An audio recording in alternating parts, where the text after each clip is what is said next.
Hello welcome back to 3D family. അപ്പോൾ എല്ലാവരും സുഖമായിട്ടിരിക്കുന്നല്ലോ അല്ലേ? നമ്മളിവിടെ സുഖമായിട്ടിരിക്കുന്നു. എൻ്റെ പേര് ദീപ്തി ദിലീപ്. അപ്പോൾ ഇന്ന് നിങ്ങളെല്ലാവരും ഇഷ്ടപ്പെടുന്ന ഒരു വീഡിയോ ആയിട്ടാട്ടോ ഞാൻ വന്നിരിക്കുന്നത്. കാരണം കിച്ചൺ കാണാനായിട്ട് നിങ്ങൾക്ക് എല്ലാവർക്കും ഇഷ്ടമാണ്. കിച്ചൺ കാണുന്ന സമയത്ത് നല്ല നീറ്റാണ്, ക്ലീൻ ആണെന്നൊക്കെ പറയാറുമുണ്ട്. അപ്പോൾ അത് കേൾക്കുമ്പോൾ എനിക്ക് ഭയങ്കര സന്തോഷമാണ് കേട്ടോ. അപ്പോൾ ഇന്ന് കിച്ചണിലെ വിശേഷങ്ങളാണ് നിങ്ങളുമായിട്ട് ഷെയർ ചെയ്യാനായിട്ട് പോകുന്നത്. നിങ്ങൾക്ക് യൂസ്ഫുൾ ആകുമെന്ന് കരുതുന്നു. ഒരു 1.5 വർഷങ്ങൾക്ക് മുന്നാണെന്ന് തോന്നുന്നു ഞാൻ ചാനലിൽ കിച്ചൺ ടൂർ അപ്ലോഡ് ചെയ്തിട്ടുണ്ടായിരുന്നു. പക്ഷേ അത് വലിയ ക്ലാരിറ്റി ഒന്നും ഇല്ലാത്ത വീഡിയോ ആണ്. കാരണം നമ്മൾ ചാനൽ തുടങ്ങിയ ആ ഒരു സമയത്ത് അപ്ലോഡ് ചെയ്തതാണ്. അപ്പോൾ ഇപ്പം എങ്ങനെയാണ് എൻ്റെ കിച്ചൺ പുറമേ അല്ല നിങ്ങൾ എപ്പോഴും കാണാറുള്ളൂ. അപ്പോൾ ഞാൻ ഇന്ന് കിച്ചൺ കുറച്ച് ഡീറ്റെയിൽ ആയിട്ട് കാണിക്കാമെന്ന് വിചാരിച്ചു. എന്തെങ്കിലുമൊക്കെ ഓർഗനൈസേഷൻ ഐഡിയാസൊക്കെ കിട്ടുമായിരിക്കും. വലിയ കാര്യമായിട്ടുള്ള ഓർഗനൈസേഷനൊന്നും ഞാൻ ചെയ്തിട്ടില്ല. ഞാൻ എപ്പോഴും നോ കോസ്റ്റ് ഓർഗനൈസേഷനാണ് കേട്ടോ പ്രിഫർ ചെയ്യാറ്. അതുകൊണ്ട് തന്നെ സാധാരണക്കാരായ എല്ലാവർക്കും തന്നെ ഇഷ്ടപ്പെടുമെന്ന് വിചാരിക്കുന്നു. അപ്പോൾ എന്തായാലും നമുക്ക് നമ്മുടെ വീഡിയോയിലേക്ക് പോകാം അല്ലേ? അപ്പം നിങ്ങൾക്ക് എപ്പോഴും കാണുന്നവർക്കറിയാം, വീഡിയോ കാണുന്നവർക്കറിയാം പുറമേ ഉള്ള കാര്യങ്ങളൊക്കെ എന്തൊക്കെയാണ് ഞാൻ കിച്ചണിൽ വെച്ചേക്കുന്നത്. എനിക്ക് പൊതുവേ നമ്മുടെ കിച്ചണിൽ സ്ലാബിലൊന്നും ഒരുപാട് സാധനങ്ങൾ ഇരിക്കുന്നത് ഇഷ്ടമല്ല കേട്ടോ. എപ്പോഴും കുറച്ച് ഫ്രീ ആയിട്ടിരിക്കണം. അന്നെങ്കിൽ മാത്രമേ നമ്മുടെ കിച്ചൺ കാണുമ്പോഴത്തേക്കും ഒരു ക്ലീൻ ആയിട്ട് തോന്നത്തുള്ളൂ. അതുകൊണ്ട് തന്നെ ഞാൻ മാക്സിമം സാധനങ്ങൾ കിച്ചൺ സ്ലാബിൽ വെക്കാതെയാണ് ശ്രദ്ധിക്കാറ്. അപ്പോൾ അതിൻ്റെ കൂട്ടത്തിൽ എനിക്കറിയാവുന്ന കുറച്ച് ടിപ്സൊക്കെ പറഞ്ഞു പോകാനായിട്ട് ശ്രദ്ധിക്കാം കേട്ടോ. അപ്പോൾ ആദ്യം നമുക്ക് നമ്മുടെ കബോർഡ് കാണാം. ഫസ്റ്റ് നമ്മൾ കിച്ചണിലേക്ക് കയറുമ്പോൾ തന്നെ ഈ ഒരു കബോർഡാണ് കേട്ടോ. ഈ ഒരു കബോർഡിൽ ഞാൻ പെട്ടെന്ന് എടുക്കാനായിട്ട് എളുപ്പത്തിനുള്ള പൊടികളും കാര്യങ്ങളും ഒക്കെയാണ് വെച്ചിരിക്കുന്നത്. അതുപോലെ താഴെ വെച്ചിരിക്കുന്നത് ചെറിയ ടിന്നുകളും അതിനകത്ത് പൊടികളും ഇട്ട് വെച്ചിട്ടുണ്ട്. മേളിലാണെങ്കിൽ വലിയ ടിന്നുകളും അതുപോലെ തന്നെ പൊടികൾ കൂടുതലായിട്ട് ഇട്ട് വെക്കുന്ന അതിനകത്തുനിന്ന് ചെറുതിലേക്ക് മാറ്റാറാണ് കേട്ടോ പതിവ്. അതുപോലെ തന്നെ നമുക്ക് വേണമെന്നുണ്ടെങ്കിൽ ഈ കബോർഡിലൊക്കെ ലൈനേഴ്സ് ഉപയോഗിക്കാം. നമുക്ക് ഷെൽഫ് ലൈനർ കിട്ടും വാങ്ങിക്കാനായിട്ട്. അതില്ലാന്നുണ്ടെങ്കിൽ ഞാൻ വേറൊരു ഓപ്ഷൻ കുറച്ച് കഴിയുമ്പോൾ പറഞ്ഞുതരാം. ഇപ്പം ഞാൻ തൽക്കാലം ഇവിടെ ഇട്ടിരിക്കുന്നത് നമ്മുടെ പേപ്പറാണ് കേട്ടോ, അല്ലാതെ വേറൊന്നും അല്ല ഇട്ടിരിക്കുന്നത്. അപ്പോൾ ജസ്റ്റ് ഞാൻ പേപ്പർ വെച്ചിട്ട് അതിൻ്റെ മുകളിലാണ് നമ്മൾ ഈ ഒരു ടിന്നൊക്കെ വെച്ചിരിക്കുന്നത്. അതുപോലെ പ്ലാസ്റ്റിക് കണ്ടെയ്നേഴ്സാണ് കൂടുതലും. എനിക്കറിയാം ഹെൽത്ത് വൈസ് നമുക്ക് നല്ലതല്ല എന്ന്, പക്ഷേ നമുക്ക് പെട്ടെന്ന് അതൊരു പ്ലാസ്റ്റിക് കണ്ടെയ്നേഴ്സ് ഒഴിവാക്കിയിട്ട് ബോട്ടിലുകളിലേക്ക് മാറ്റാനായിട്ട് പറ്റത്തില്ല. അപ്പോൾ പതുക്കെ ആ ഒരു ചേഞ്ചസ് കൊണ്ടുവരാനായിട്ടാണ് കേട്ടോ ഞാൻ നോക്കുന്നത്. അപ്പം എന്തായാലും ഞാൻ കുപ്പികളിലേക്ക് മാറാനായിട്ടുള്ള പ്ലാൻ ഉണ്ട്. പെട്ടെന്നല്ല, പതുക്കെ. അതിൻ്റെ ഓപ്പോസിറ്റ് സൈഡിലുള്ള ഈ ഒരു കബോർഡാണ്. അപ്പം നമുക്ക് മുകളിൽ 2 കബോർഡുകളാണ് കേട്ടോ ഉള്ളത്. അതിൻ്റെ ഓപ്പോസിറ്റ് സൈഡിലുള്ള ഈ ഒരു കബോർഡിലാണെങ്കിലും സാധനങ്ങളൊക്കെ വെച്ചിട്ടുണ്ട്. അതിലും മിക്സഡ് ആണ് കേട്ടോ, പ്ലാസ്റ്റിക്കും കുപ്പിയും അങ്ങനെ എല്ലാ ടൈപ്പ് കണ്ടെയ്നേഴ്സും വരുന്നുണ്ട്. അതിനകത്തെല്ലാം ഞാൻ സാധനങ്ങൾ ഇട്ടും വെച്ചിട്ടുണ്ട്. തീരുന്ന അനുസരിച്ചിട്ട് ഫില്ല് ചെയ്ത് വെക്കാറാണ് കേട്ടോ പതിവ്. പിന്നെ ഞാൻ ഫസ്റ്റ് കാണിച്ച ഷെൽഫിൽ പൊടികളൊക്കെ ഇട്ട് വെച്ചിരിക്കുന്നതിലെല്ലാം പേരും കൂടി എഴുതി വെച്ചിട്ടുണ്ട്, ഓരോ പൊടികളുടെയും. കാരണം എനിക്ക് എല്ലാ പൊടികളും എപ്പോഴും ഉപയോഗിക്കുന്നതായതുകൊണ്ട് അറിയാമെങ്കിലും വേറൊരാൾ പെട്ടെന്ന് കൈകാര്യം ചെയ്യാനായിട്ട് കയറി വരുമ്പോഴത്തേക്കും പൊടികൾ ഏതൊക്കെയാണെന്നുള്ളൊരു തപ്പൽ വരാതിരിക്കാൻ വേണ്ടിയിട്ടാട്ടോ അങ്ങനെ ചെയ്തിരിക്കുന്നത്. ഇപ്പോൾ ദിനുവിനാണെങ്കിലും കുക്കിയാണെങ്കിൽ എളുപ്പത്തിൽ പൊടികളൊക്കെ കണ്ടുപിടിക്കാനായിട്ട് പറ്റും. പിന്നെ അതിൻ്റെ തൊട്ട് താഴെ ഫസ്റ്റ് കബോർഡിൻ്റെ തൊട്ട് താഴെയാണ് മൈക്രോവേവ് ഓവൻ വെച്ചിരിക്കുന്നത്.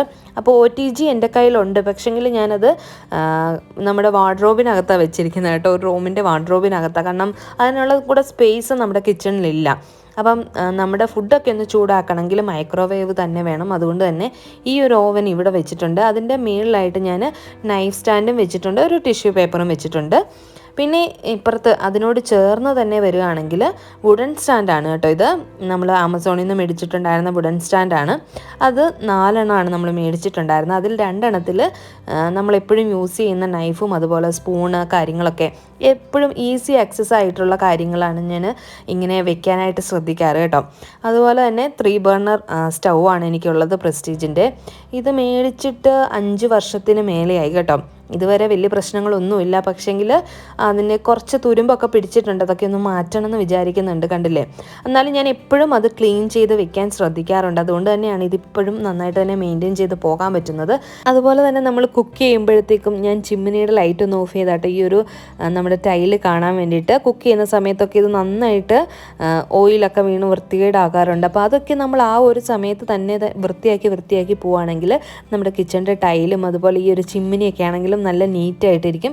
ഈ ചിമ്മിനിയുടെ ചുറ്റിനും നമ്മൾ ഫുഡ് ഉണ്ടാക്കുന്ന സമയത്ത് ഓയിലൊക്കെ പറ്റി പിടിക്കും കേട്ടോ. അതൊക്കെ അപ്പോൾ ക്ലീൻ ചെയ്ത് പോയാൽ മതി, നല്ല നീറ്റായിട്ടിരിക്കും. ഇനിയിപ്പം സ്റ്റൗവിൻ്റെ ഓപ്പോസിറ്റ് സൈഡിലേക്ക് നോക്കിയാൽ 2 വുഡൻ സ്റ്റാൻഡ് വെച്ചിട്ടുണ്ട്. അതിലൊന്നിൽ ഞാൻ വെജിറ്റബിൾ ഓയിലും കോക്കനട്ട് ഓയിലുമാണ് ഡിസ്പെൻസറിൽ ഒഴിച്ചിട്ട് ആ ഒരു വുഡൻ സ്റ്റാൻഡ് വെച്ചേക്കുന്നത്. പിന്നെ എപ്പോഴും നമ്മൾ കുക്ക് ചെയ്യാനായിട്ട് യൂസ് ചെയ്യുന്ന തവിയൊക്കെയാണ് ഒരു വുഡൻ സ്റ്റാൻഡിൽ വെച്ചിരിക്കുന്നത് കേട്ടോ. പിന്നെ ഇത് ടിഷ്യൂ ഹോൾഡറാണ്. ശരിക്കും പറഞ്ഞാൽ നിങ്ങൾക്ക് ടിഷ്യൂ ഹോൾഡറായിട്ട് ഉപയോഗിക്കാൻ വേണമെന്നുണ്ടെങ്കിൽ ഇങ്ങനെ കിച്ചൺ ടവലിൽ ഇട്ടിട്ട് നമ്മൾ കൈ എപ്പോഴും വാഷ് ചെയ്തിട്ട് തുടയ്ക്കേണ്ടതായിട്ട് വരുമല്ലോ കിച്ചണിൽ ഓരോരോ ജോലികൾ ചെയ്യുമ്പം. അപ്പോൾ അങ്ങനെ വേണമെന്നുണ്ടെങ്കിൽ ഇങ്ങനെയും ചെയ്യാം. ഇതിപ്പോൾ ഞാൻ കബോർഡിലാണ് ഹാങ് ചെയ്തിരിക്കുന്നത്, വേറെ ഒന്നും പിടിപ്പിച്ചിട്ടില്ല കേട്ടോ. അപ്പം ഒരു കുഴപ്പം എന്നാന്ന് വെച്ചാൽ കബോർഡ് നന്നായിട്ട് അടഞ്ഞിരിക്കില്ല, കുറച്ചൊരു ഗ്യാപ്പ് കാണും, എന്നാലും കുഴപ്പമില്ല. അപ്പോൾ നിങ്ങൾക്ക് എപ്പോഴും കൈ വാഷ് ചെയ്തതിന് ശേഷം തുടയ്ക്കാനായിട്ട് ഇങ്ങനെ ഒരു കിച്ചൺ ടവൽ മസ്റ്റാണ് കേട്ടോ കിച്ചണിൽ. ഇന്നത്തെ ഉച്ചക്കത്തെ ലഞ്ചിന് നമുക്ക് സാമ്പാറും പാവയ്ക്ക തോരനും അതുപോലെ മീൻ വറുത്തതുമായിരുന്നു. പിന്നെ ചോറും പപ്പടവും ഒക്കെ ഉണ്ടായിരുന്നു. അപ്പോൾ ഞാൻ എപ്പോഴും ശ്രദ്ധിക്കുന്ന ഒരു കാര്യമാണ്, കുക്ക് ചെയ്ത് കഴിയുമ്പോൾ തന്നെ ആ കുക്ക് ചെയ്യുന്ന പാത്രങ്ങളിൽ നിന്ന് മാറ്റി വേറെ പാത്രങ്ങളിലാക്കി ഒതുക്കി വെക്കും. അപ്പം നമ്മുടെ കിച്ചൺ സ്ലാബിൽ ഒരുപാട് സ്ഥലം നമുക്ക് കിട്ടുകയും ചെയ്യും. കിച്ചൺ നല്ല നീറ്റായിട്ട് ഇരിക്കുകയും ചെയ്യും. ആ എടുക്കുന്ന പാത്രങ്ങൾ അപ്പം തന്നെ കഴുകി വെക്കാനും പറ്റും. അതുപോലെ തന്നെ നമ്മൾ എപ്പോഴും ശ്രദ്ധിക്കേണ്ട കാര്യമാണ് ഈ കിച്ചൺ സ്ലാബിലെ ടൈലൊക്കെ എപ്പോഴും തുടച്ച് വൃത്തിയായിട്ട് നീറ്റായിട്ട് ഇടാനായിട്ട് കേട്ടോ. ഇനി ഇപ്പുറത്തോട്ട് വരുമ്പോഴത്തേക്കും ഇവിടെ ഒരു വിൻഡോയാണ്. ഈ ഒരു വിൻഡോയിൽ ഞാൻ 3 പ്ലാന്റ്സ് ആണ് വെച്ചേക്കുന്നത്. 2 മണി പ്ലാന്റ്സും വെച്ചിട്ടുണ്ട്, ഒരു പനിക്കൂർക്കയും വെച്ചിട്ടുണ്ട്. പനിക്കൂർക്ക എനിക്കിവിടെ സ്ഥിരം എന്താ പറയുക വേണ്ട ഒരു കാര്യമാണ്. പാത്തുവിന് ഇടയ്ക്കിടയ്ക്ക് ഈ കോൾഡും കഫും ഒക്കെ വരുന്നത് കൊണ്ട് തന്നെ. പിന്നെ ഈ ഒരു ഹാൻഡ് വാഷും വെച്ചിട്ടുണ്ട് കേട്ടോ. ഈ ഹാൻഡ് വാഷ് ആണെങ്കിൽ നമ്മൾ ഈ മീനാണെങ്കിലും ചിക്കൻ ആണെങ്കിലും ഒക്കെ നമ്മൾ കഴുകിയതിന് ശേഷം കൈ കഴുകാനായിട്ട് ഈ ഒരു ഹാൻഡ് വാഷ് അത്യാവശ്യമായിട്ട് ഞാൻ അവിടെ വെക്കാറുണ്ട്. അതുപോലെ തന്നെ നമ്മുടെ സിങ്ക് ആണെങ്കിലും എപ്പോഴും വാഷ് ചെയ്തിടാനായിട്ട് ശ്രദ്ധിക്കണം കേട്ടോ. എപ്പോൾ പാത്രം കഴുകിയാലും നല്ലതായിട്ട് വൃത്തിയാക്കി വെക്കുക. അതുപോലെ ഇടയ്ക്കിടയ്ക്ക് നന്നായിട്ടൊന്ന് ഡീപ്പ് ക്ലീൻ ചെയ്യാനായിട്ടും ശ്രദ്ധിക്കണം. പിന്നെ വന്നിട്ട് താഴത്തെ കബോർഡുകൾ കേട്ടോ. താഴത്തെ കബോർഡിൽ ഫസ്റ്റ് കബോർഡ് ഇതാണ്. ഈ ഒരു കബോർഡിലാണ് ഞാൻ മിക്സി വെച്ചിരിക്കുന്നതും അതുപോലെ സ്നാക്സ് ബോക്സ് വെച്ചേക്കുന്നത്, റൈസ് കുക്കർ, പപ്പടം കാച്ചിയത്, അതുപോലെ ചപ്പാത്തി കല്ല്, നമ്മുടെ ഇടിക്കല്ല്, അങ്ങനെയുള്ള ഐറ്റംസ്, ചട്ടികൾ, ഇതെല്ലാം വെച്ചിരിക്കുന്നത് ഇവിടെയാണ് കേട്ടോ. അപ്പം എനിക്ക് എളുപ്പത്തിൽ എടുക്കാനും പറ്റും, വയ്ക്കാനും പറ്റും. അതുപോലെ ഒരുപാട് സാധനങ്ങൾ തിക്കി നിറച്ച് വെക്കാറുമില്ല. പിന്നെ പ്രത്യേകിച്ച് നിങ്ങൾക്കൊരു കാര്യം മനസ്സിലായി കാണും, എനിക്ക് ഒരുപാട് പാത്രങ്ങളില്ല. ഒരുപാട് പാത്രങ്ങൾ മേടിക്കാത്തതാണ്. ഒരുപാട് പാത്രങ്ങളായി കഴിയുമ്പോഴത്തേക്കും നമുക്കത് മാനേജ് ചെയ്യാനായിട്ടും കൂടെ ബുദ്ധിമുട്ടായിരിക്കും. നമ്മുടെ സ്പേസും കൂടെ നോക്കിയതിന് ശേഷം മാത്രമേ നമ്മൾ പാത്രങ്ങളൊക്കെ അടുക്കളയിലേക്ക് വാങ്ങിച്ച് കൂട്ടാവൂ എന്നാണ് എൻ്റെ ഒരു അഭിപ്രായം കേട്ടോ. പിന്നെ അതിൻ്റെ ഇപ്പുറത്തെ സൈഡിലേക്ക് വരുമ്പോഴത്തേക്കും 3 ഡ്രോവർ ഉണ്ട് നമുക്ക്. ഫസ്റ്റ് ഡ്രോവറിൽ ഇങ്ങനത്തെ കുറച്ച് ഐറ്റംസാണ് കേട്ടോ വെച്ചിരിക്കുന്നത്. കത്രിക, കത്തികൾ, എപ്പോഴും ഉപയോഗിക്കാത്ത കത്തി, കത്രികയാണെങ്കിൽ മീൻ വെട്ടുന്ന കത്രികയുണ്ട്. അതുപോലെ തന്നെ കയ്യൊറ ഇട്ടിട്ടുണ്ട്. പിന്നെ ഞാൻ ഇതിൻ്റെ അടിയിലിട്ടേക്കുന്നത് ഞാൻ പറഞ്ഞിട്ടുണ്ടെന്ന് തോന്നുന്നതിന് മുന്നും ഞാൻ ഡൈനിങ് ടേബിളിൽ ഉപയോഗിക്കുന്ന ഷീറ്റ് അത് കേടായി കഴിയുമ്പോഴത്തേക്കും അത് ഞാൻ കിച്ചണിലേക്ക് ഇങ്ങനെ കട്ട് ചെയ്ത് ഇതിൻ്റെ അളവിന് കട്ട് ചെയ്ത് വെക്കാറാട്ടോ പതിവ്. അങ്ങനെ ആകുമ്പോഴത്തേക്കും അത് നല്ല വൃത്തിയായിട്ട് നമ്മുടെ ആ ഒരു ഡ്രോവർ ഇരിക്കുകയും ചെയ്യും. അതുപോലെ തന്നെ ആ ഷീറ്റ് നമുക്ക് യൂസ് ചെയ്യാനും പറ്റും. ഇനി സെക്കൻഡ് ഡ്രോവറിൽ വന്നിട്ട് ഞാൻ അവിടെ മേളി വെക്കാത്ത ബാക്കി കുറച്ച് ഐറ്റംസാണ് താഴെ വെച്ചിരിക്കുന്നത്. അതുപോലെ തന്നെ ചായ വെക്കുന്ന ചായപാത്രമൊക്കെ ഞാൻ ഇതിനകത്ത് തന്നെ വെച്ചിട്ടുണ്ട് കേട്ടോ. അതൊക്കെ കഴുകി ഡ്രൈ ആയതിനു ശേഷമാണ് ഇതിലേക്ക് വെക്കുക. അപ്പോൾ ഇതിൻ്റെ അകത്തെ സാധനങ്ങൾ എപ്പോഴും ഇങ്ങനെ ചേഞ്ച് ചെയ്തുകൊണ്ടിരിക്കും കേട്ടോ. എനിക്ക് ഓരോ സമയത്ത് ഓരോ ഐഡിയ തോന്നുന്നതനുസരിച്ചിട്ട് ഞാൻ മാറ്റിയൊക്കെ വെക്കാറുണ്ട് ഈ ഒരു 3 ഡ്രോവറിൽ. പിന്നെ ഈ ലാസ്റ്റ് ഡ്രോവറിൽ നമ്മൾ എപ്പോഴും യൂസ് ചെയ്യുന്നില്ലാത്ത പ്ലേറ്റ്സും കാര്യങ്ങളൊക്കെയാണ് വെച്ചിരിക്കുന്നത്. ഗസ്റ്റൊക്കെ വരുമ്പോൾ മാത്രമേ ഒരുപാട് പ്ലേറ്റ്സൊക്കെ ആവശ്യം വരുന്നുള്ളൂ, അല്ലെങ്കിൽ നമുക്ക് ആകെ 2-3 പ്ലേറ്റിൻ്റെ ആവശ്യമുള്ളൂ. പിന്നെ അതിൻ്റെ തൊട്ടിപ്പുറത്ത് ഇവിടെ ഞാൻ ഗ്യാസാണ് വെച്ചിരിക്കുന്നത്. അതിനകത്ത് വേറെ ഒന്നുമില്ല, അതുകൊണ്ട് തന്നെ പ്രത്യേകിച്ച് കാണിക്കേണ്ട ആവശ്യമില്ല. പിന്നെ ഈ ഒരു കബോർഡിലാണ് എൻ്റെ പാത്രങ്ങളൊക്കെ ഇരിക്കുന്നത് കേട്ടോ. അപ്പോൾ പാത്രങ്ങളെന്ന് പറയുമ്പോൾ ഒരുപാട് പാത്രങ്ങളൊന്നും ഇല്ലയെന്ന് ഞാൻ പറഞ്ഞല്ലോ. അതുകൊണ്ട് തന്നെ ഈ ഒരു കബോർഡിലിരിക്കുന്ന പാത്രങ്ങളെല്ലാം ഞാൻ യൂസ് ചെയ്യുന്ന പാത്രങ്ങളുമാണ്. അപ്പം ഉരുളിയുണ്ട്, 2 ഉരുളിയുണ്ട്, 2 കുക്കറുണ്ട്, 5 ലിറ്ററിൻ്റെയും 3 ലിറ്ററിൻ്റെയും കുക്കറുണ്ട്, ചെരുവങ്ങളുണ്ട്, അതുപോലെ ചീനച്ചട്ടിയുണ്ട്, ഇഡ്ഡലി പാത്രമുണ്ട്, അപ്പച്ചട്ടിയുണ്ട്, അരിപ്പയുണ്ട്, അങ്ങനെ കണ്ണാപ്പ, അങ്ങനത്തെ കുറേ പാത്രങ്ങൾ, അത്യാവശ്യം വേണ്ട പാത്രങ്ങളെല്ലാം ഉണ്ട് കേട്ടോ. അപ്പോൾ അങ്ങനത്തെ പാത്രങ്ങളൊക്കെയാണ് ഞാൻ ഇവിടെ വെച്ചിരിക്കുന്നത്. ഇപ്പോൾ ഇതിലാണെങ്കിലും ഞാൻ പേപ്പറാണ് കേട്ടോ വിരിച്ചിരിക്കുന്നത്. വേണമെന്നുണ്ടെങ്കിൽ നിങ്ങൾക്ക് ലൈനർ യൂസ് ചെയ്യാം, ഇല്ലാന്നുണ്ടെങ്കിൽ ഞാൻ മറ്റേതിൽ കാണിച്ച പോലെ തന്നെ നമുക്ക് അങ്ങനെ കിട്ടുന്ന ഷീറ്റ്, ഈ ടേബിൾ ക്ലോത്തൊക്കെ ഇല്ലേ, അങ്ങനത്തെ ഐറ്റംസൊക്കെ നമുക്ക് യൂസ് ചെയ്യാനായിട്ട് പറ്റും. അപ്പോൾ ഇപ്പോൾ തൽക്കാലം ഞാൻ പേപ്പറാണ് വിരിച്ചിരിക്കുന്നത്. പക്ഷേ ഞാൻ മാസത്തിലൊന്നൊക്കെ ഈ പേപ്പർ മാറ്റി കൊടുക്കാൻ ശ്രദ്ധിക്കും കേട്ടോ. എങ്കിൽ മാത്രമേ നമുക്കിത് ക്ലീൻ ആയിട്ടിരിക്കുകയുള്ളൂ. ഇനിയിപ്പോൾ കിച്ചൺ സിങ്കിലേക്ക് സിങ്കിലേക്ക് വരുവാണെങ്കിൽ ഈ സിങ്കിന് അടുത്ത് തന്നെ കോർണറിലായിട്ട് ഞാൻ പാത്രം കഴുകാനായിട്ട് ഉപയോഗിക്കുന്ന എല്ലാ ഐറ്റംസും ബ്രഷ്, സ്ക്രബ്ബർ, അതുപോലെ ഡിഷ് വാഷ്, അങ്ങനെ എല്ലാ ഐറ്റംസും ഒന്നിച്ച് ഒരു ടിന്നിലിട്ട് വെച്ചിട്ടുണ്ട് കോർണറിലായിട്ട്. അപ്പോൾ അതിന് വേണമെങ്കിലും നിങ്ങൾക്ക് ഷെൽഫ് പോലത്തെ ഇതൊക്കെ വാങ്ങിക്കാനായിട്ട് കിട്ടും. നമുക്ക് അത് ഈ സൈഡിൽ കോർണറിലായിട്ടൊന്ന് പിടിപ്പിച്ചു കൊടുത്താൽ മതിയാകും. പക്ഷെ ഞാനിപ്പോൾ തൽക്കാലത്തേക്കിന് അവിടെ ഒന്നും ചെയ്യണ്ടെന്ന് കരുതിയിട്ടാണ് ഇങ്ങനൊരു ടിന്ന് മേടിച്ചിട്ട് അതിലിട്ട് വെച്ചേക്കുന്നത് കേട്ടോ. അതുപോലെ കിച്ചൺ വൈപ്പർ ആണെങ്കിലും ഞാൻ അവിടെ തന്നെ ഹാങ് ചെയ്തിട്ടുണ്ട്. പ്യൂരിഫയറും അവിടെ തന്നെ പിടിപ്പിച്ചിട്ടുണ്ട് കേട്ടോ. പിന്നെ നമ്മൾ വാഷ് ചെയ്യുന്ന പാത്രങ്ങളൊക്കെ കഴുകിയിട്ട് നമ്മളൊരു ഡിഷ് ട്രെയിനറിലാണ് വെക്കാറ്. അപ്പോൾ ഇവിടുന്ന് വെള്ളമൊക്കെ വലിഞ്ഞ് ഡ്രൈ ആയി കഴിയുമ്പോൾ അതാത് സ്ഥാനങ്ങളിലേക്ക് എടുത്ത് വെക്കാറാണ് കേട്ടോ പതിവ്. അപ്പോൾ ഈ ഒരു ഡിഷ് ട്രെയിനർ ഞാൻ വെച്ചിരിക്കുന്നത് വാഷിംഗ് മെഷീൻ്റെ മേളിലാണ്. അപ്പോൾ ഇതെന്ന് പറയുന്നത് നമ്മൾ കിച്ചണോട് ചേർന്നിട്ടുള്ള ഒരു ചെറിയൊരു യൂട്ടിലിറ്റി ഏരിയ എന്ന് വേണമെങ്കിൽ പറയാം. അതിൻ്റെ കോർണറിൽ ഞാൻ ചൂലൊക്കെ ആണെങ്കിലും വെച്ചിട്ടുണ്ട് കേട്ടോ. അപ്പം ചൂലൊക്കെ വെക്കാനായിട്ടൊരു ഹാങ് ചെയ്യാൻ വേണ്ടിയിട്ട് എന്തെങ്കിലും ഒന്ന് മേടിക്കണം എന്ന് ഞാൻ വിചാരിക്കുന്നുണ്ട്. പിന്നെ ഇത് സ്റ്റീൽ ട്രാക്കാണ് കേട്ടോ. അപ്പോൾ ഈ ഒരു സ്റ്റീൽ ട്രാക്ക് 2 എണ്ണം കുറേ വർഷങ്ങൾക്ക് മുന്നേ നമ്മൾ മേടിച്ചാണ്.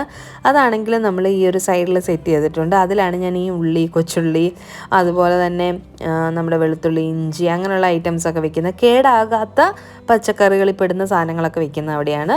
പിന്നെ ബാക്കിയുള്ള ഈ ഒരു ഏരിയയിൽ തന്നെയാണ് ഞാൻ വേസ്റ്റ് ഇടാൻ വേണ്ടിയിട്ട് വേസ്റ്റ് ബിൻ 2 എണ്ണം, പ്ലാസ്റ്റിക്കിൻ്റെയും വെറ്റ് വേസ്റ്റും ഇടാനായിട്ട് 2 എണ്ണം വെച്ചിട്ടുണ്ട്.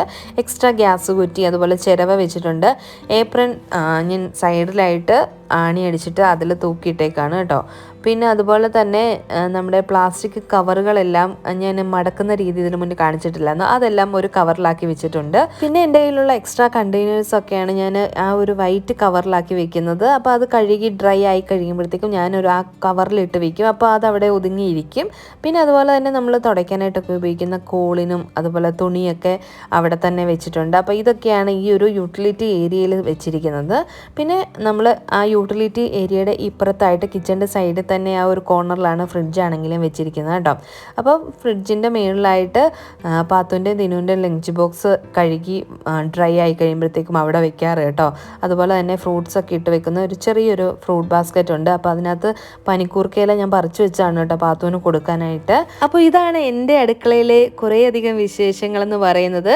അപ്പോൾ എൻ്റെ ഒരു ഇതനുസരിച്ചിട്ട് നമ്മുടെ വീടും അടുക്കളയൊക്കെ ചെറുതാണെങ്കിലും വലുതാണെങ്കിലും നമ്മളത് എങ്ങനെ നല്ല നീറ്റായിട്ട് മാനേജ് ചെയ്ത് കൊണ്ടുപോകുന്നു എന്നതിലാണ് കാര്യം. അല്ലാതെ വലുപ്പത്തിലോ ചെറുപ്പത്തിലോ ഒന്നും ഒരു കാര്യമില്ല. എത്ര ചെറുതാണെങ്കിലും എത്ര വലുതാണെങ്കിലും അത് നല്ല നീറ്റായിട്ട് കൊണ്ടുപോകാനായിട്ട് ശ്രദ്ധിക്കണം.